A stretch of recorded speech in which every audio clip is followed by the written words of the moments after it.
Hello friends, my name is Pradeep Gupta and welcome to Prajun Classes, my YouTube channel.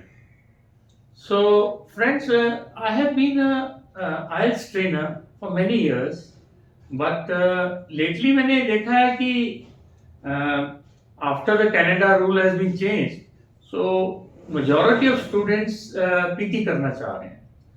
So I said, why not use my expertise in reading IELTS कि मैं वो PT में बच्चों को आसानी से समझा सकूं.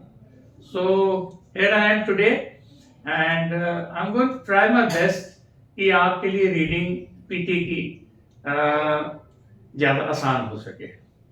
So फ्रेंड्स, जैसे आपको पता होगा पीटी की रीडिंग करने के लिए बेसिकली हमें 4 टूल्स की आवश्यकता पड़ती है. सबसे पहले है ग्रामर. इसका मतलब ये नहीं कि ग्रामर के रिलेटेड ज्यादा क्वेश्चंस आते हैं.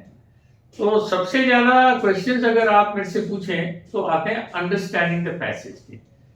अंडरस्टैंडिंग द पैसेज, इसका मतलब क्या है कि आप जो ब्लैंक पढ़ते हैं उससे आगे और पीछे आपको पढ़ के ये देखना है कि क्या पॉसिबल आंसर हो सकता है. मैं आज की एक्सरसाइज में आपको अच्छी तरह से समझाऊंगा कि हम इस टूल को इस्तेमाल करके how can we increase our marks. Now grammar is of course your tenses and grammar means quite a lot.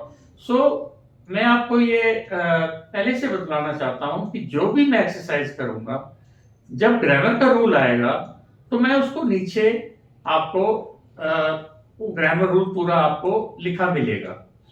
तो उससे आपको क्या है कि मेरी रिक्वेस्ट है वो रूल्स आप अपनी कॉपीज में आप उतार लें जिससे कि वो आपके लिए सहायक बन जाए. सो थर्ड हमारा जो टूल है वो है हमारा वोकैबुलरी. अब फ्रेंड्स, वोकैबुलरी देखिए, अंग्रेजी अगर कोई भी लैंग्वेज आपको पढ़नी है तो उसके लिए हम सबसे पहले क्या कहते हैं, हम कहते हैं ग्रामर के थोड़ी आपका जानकारी होनी चाहिए मेनली, लेकिन आपको शब्द चाहिए, वोकैबुलरी. उसी से आप समझ पाएंगे और उसी से आप बोल पाएंगे. तो वोकैबुलरी में फ्रेंड्स, जब भी आपको कोई वोकैबुलरी में हाईलाइट करता हूं तो kindly right it down in one separate book और सेपरेट पेजेस. उससे क्या होगा कि आप कभी भी, मान लीजिए आपके 3 महीने में, मैं बच्चों को बोलता हूं आपके 1000 वोकैबुलरी वर्ड्स हो गए जो आपने रीडिंग में मिले, आपको लिसनिंग में मिले.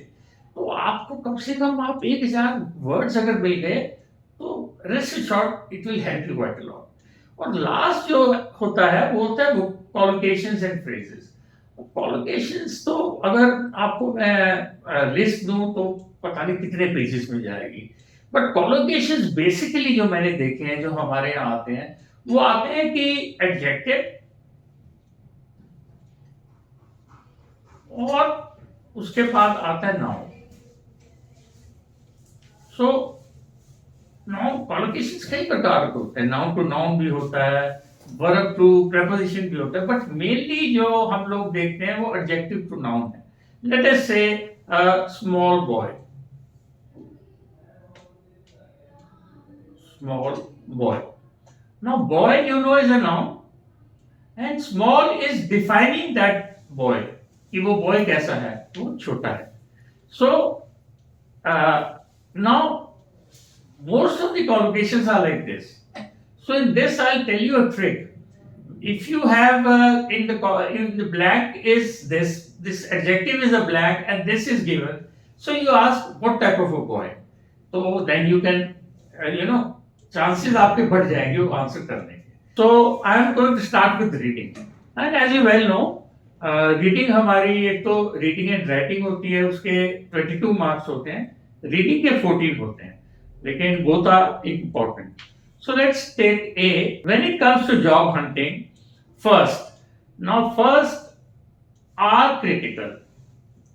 So now there is a grammar rule involved in this. क्या grammar rule है? आपके पास blank के बाद are है, तो अगर blank के पास are है तो आपका जो blank है वो एक plural noun ही हो सकता है. A plural means a noun with an S. So if we know this, let's see, fit investigation is also a noun but not as attire impressions. So I am certain that impressions जो है will come into one. So this is a grammar rule. Now let's move forward. The first thing the employer sees when greeting you is your. तो सबसे पहले आपकी क्या देखता है? तो इसमें जब भी आपके पास your आता है या आपके पास their आता है या his आता है, तो इसका मतलब है कि ब्लैंक जो है उसमें नाउन होगा। और अगर ब्लैंक है और ब्लैंक के बाद नाउन है तो फिर इसका मतलब ब्लैंक एडजेक्टिव होगा। तो अब इसमें हम देखते हैं योर। आगे पढ़ते हैं। You must make every effort to have a proper dress. You must make every effort to have a proper dress. तो हमें ये थोड़ा जो कहते हैं कि हमें जो अंडरस्टैंडिंग है वो मिली है कि बात ड्रेस की है। So your, let us see, fit, your investigation, your attire. So attire, friends, means dress. So second is the answer. Now let's move on to the third. Of course not, but it will give you a competitive edge. Competitive edge आपको देगी. Competitive edge is again a collocation. Okay? Because edge is a noun and competitive is a adjective. And first impression. So friends, this is a very important, बहुत ही important ये grammar rule है कि अगर आपके पास blank से पहले ए, N और दी होता है तो उसके बाद अगर ब्लैंक है और ब्लैंक के बाद नाउन है, जैसे यहाँ पे इंप्रेशन इज अ नाउन और फर्स्ट उन्होंने आपका वैसे दे रखा है फर्स्ट इंप्रेशन, तो here I need a adjective. So again मैं रिपीट करूंगा, आपका अ, एन और दी है और उसके बाद ब्लैंक है और ब्लैंक के बाद नाउन है, तो ब्लैंक में आपका एडजेक्टिव होगा। तो let us go see first impression कैसा। A fit, no. Investigation itself is a noun and positive, yes, positive impression, एक अच्छा impression. Prospective again is an adjective, but prospective impression fit नहीं होगा। So answer is 3. Positive is 3. Now moving forward, dressing conservatively is always the safest route, but you should also try to do a little. Now friends, we have come back to the rule which I gave you. अब अ के बाद उन्होंने दे रखा है एक adjective, a little. Little is an adjective, वो describe कर रहा है, विशेषता बताता है किसी चीज की। अब इसका मतलब मुझे यहाँ नाउन चाहिए। अब मेरे पास कौन से बचे हैं? फिट, इन्वेस्टिगेशन और प्रोस्पेक्टिव। अब fit is a verb, prospective is an adjective and investigation is a noun. So मुझे थोड़ी सी इन्वेस्टिगेशन करनी चाहिए। So 4 is going to be investigation. I have got because a little what, तो a little fit नहीं आता, a little investigation आता है। Now of your. अब फ्रेंड्स इसमें मैंने बोला था योर के बाद आपका क्या आएगा? योर के बाद नाउन होना चाहिए, लेकिन योर के बाद अगर ब्लैंक है और फिर एम्प्लॉयर नाउन है तो I have to go for a adjective. आपका एम्प्लॉयर कौन सा होना चाहिए? तो आप प्रोस्पेक्टिव का क्या मतलब है? प्रोस्पेक्टिव का मतलब है कि आपका भावी, आपका फ्यूचर, तो इसका मतलब यहां प्रोस्पेक्टिव आएगा। अब इसके बाद हम जाते हैं लास्ट में, मेरे पास एक ही बचा है।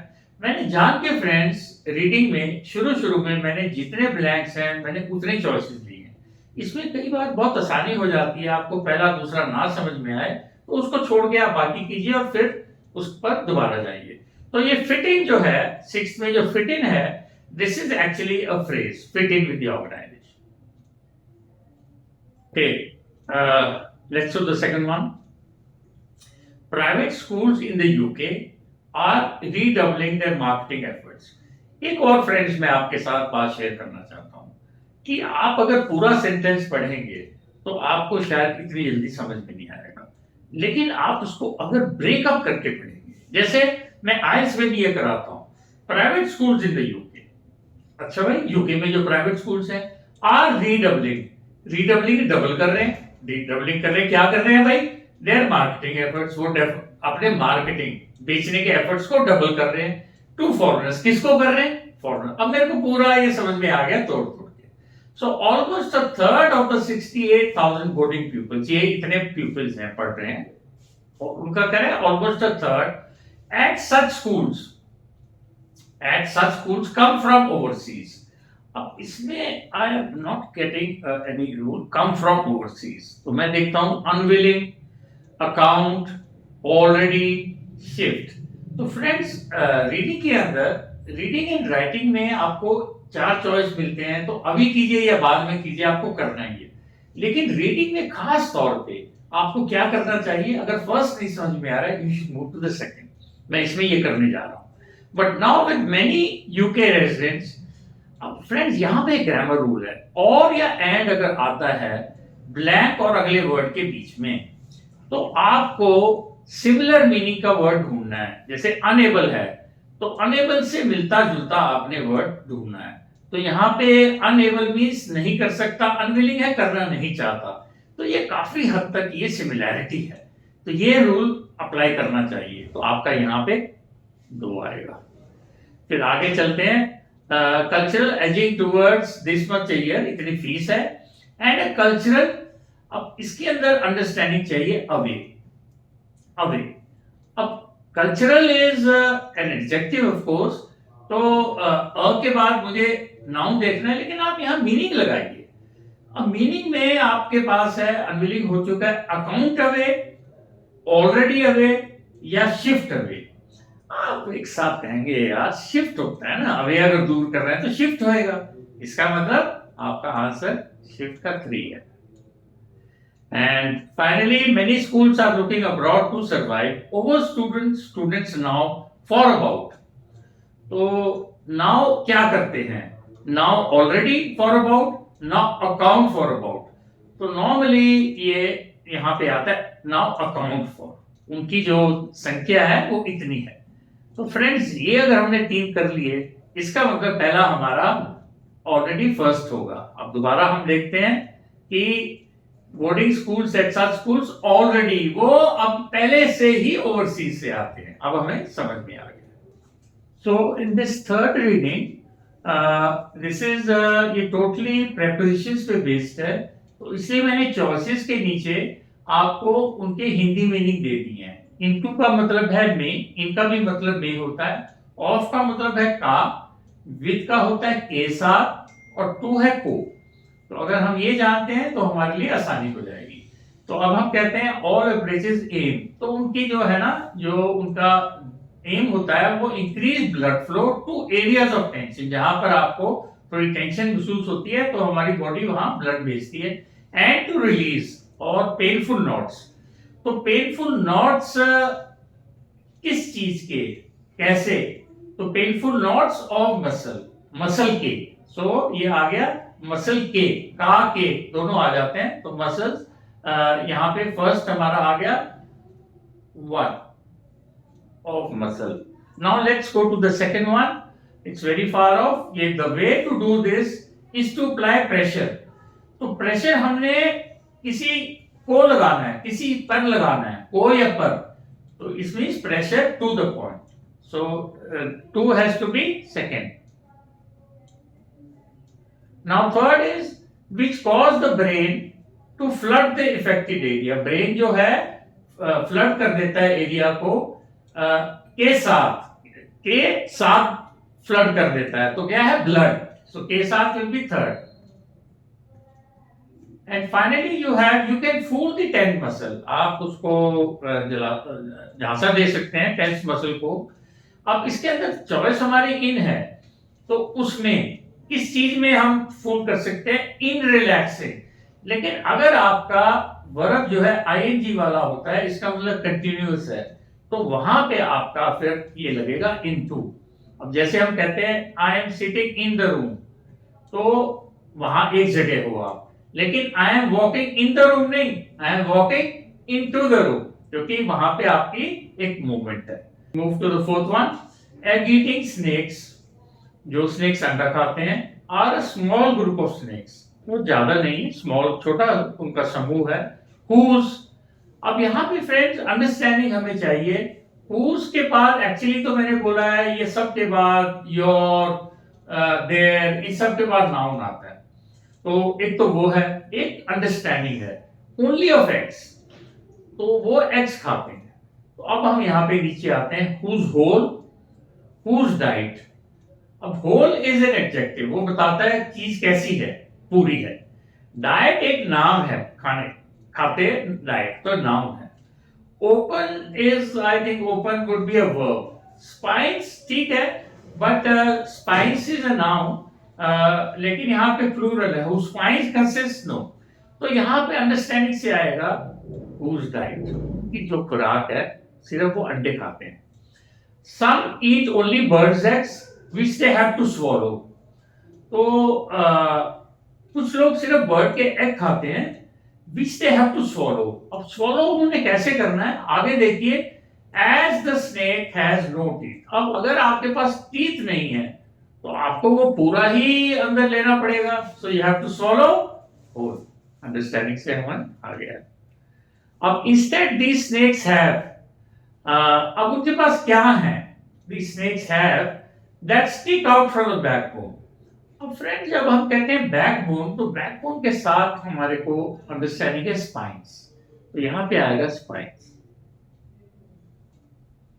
सो here fourth one, the spines crack the egg.